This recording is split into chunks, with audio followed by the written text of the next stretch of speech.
Saudara-saudariku yang terkasih dalam Tuhan Yesus, hari ini kita mendengar sabda Tuhan yang berkisah tentang Tuhan Yesus yang mengecam kota-kota yang tidak mau bertobat. Ada kota Korazim, ada kota Betsaida, ada juga tadi dikatakan di sini kota Kapernaum. Padahal di 3 kota ini Yesus paling banyak melakukan mukjizat. Tetapi rupanya bahkan mukjizat pun tidak mengubah sikap orang Korazim, sikap orang Betsaida, sikap orang dari Kapernaum. Sampai-sampai Yesus membandingkan kota-kota yang ada dalam perjanjian lama yang memang kemudian juga mengalami penghancuran dan penghukuman oleh Tuhan karena tidak mau bertobat. Dan karena di sana memang tidak ada mukjizat atau sedikit mukjizatnya.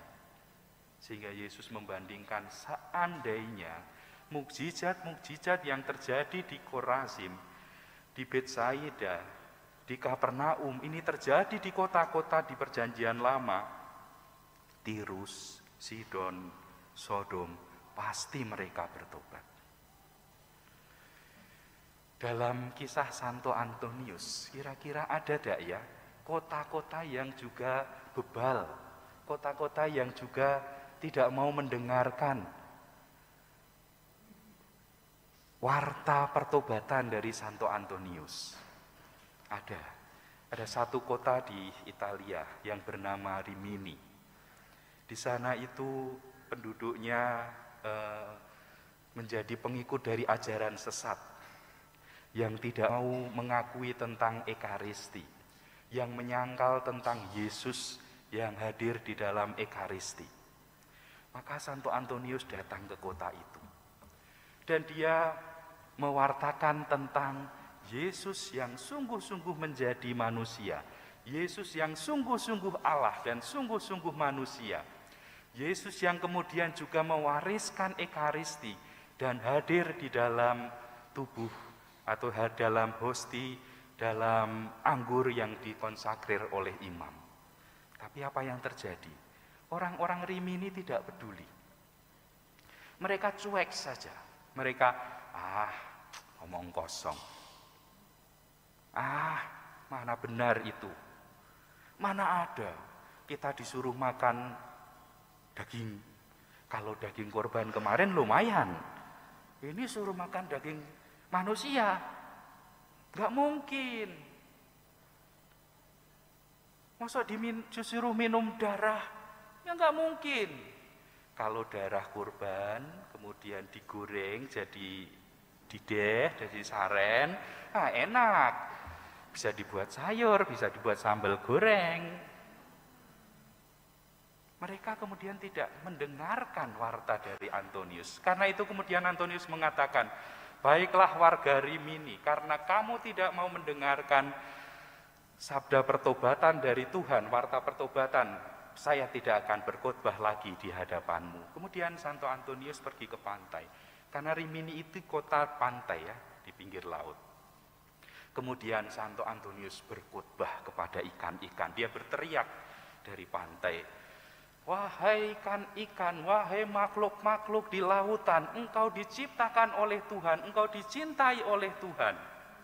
Kalau warga Rimini tidak mau mendengarkan pewartaan pertobatan, maka sekarang saya akan berbicara kepadamu. Karena sabda Tuhan, pewartaan pertobatan harus terus-menerus dikumandangkan. Dan apa yang terjadi?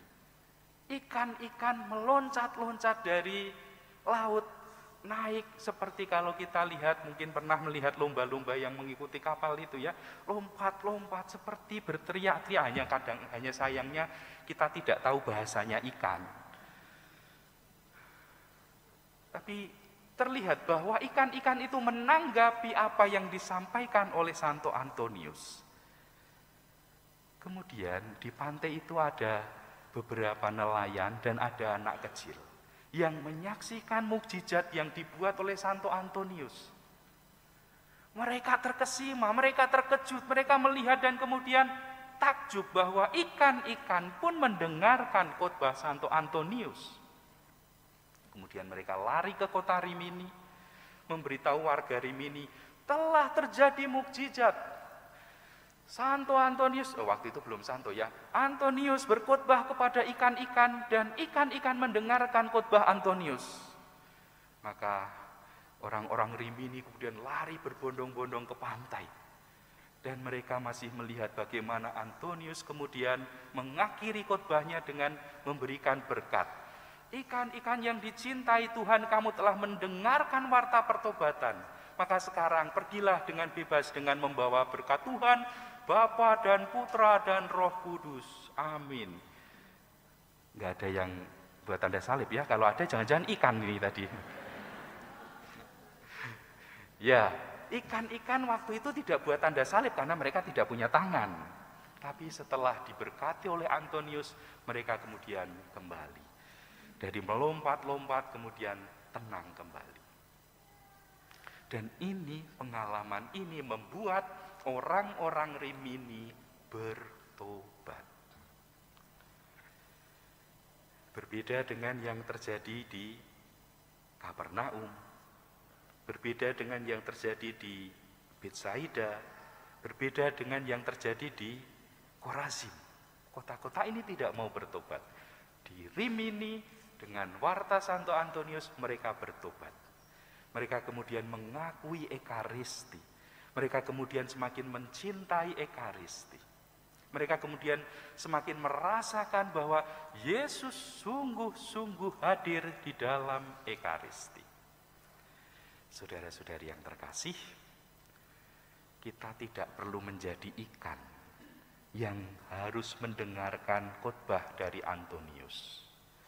Kita perlu belajar dari orang-orang Rimini yang mau bertobat, yang mau meyakini tentang Ekaristi, yang menjadi sumber hidup kita, yang menjadi puncak dari hidup dan iman kita. Semoga dengan novena Santo Antonius malam hari ini, iman kita akan Yesus khususnya yang hadir dalam Ekaristi semakin teguh. Tuhan memberkati.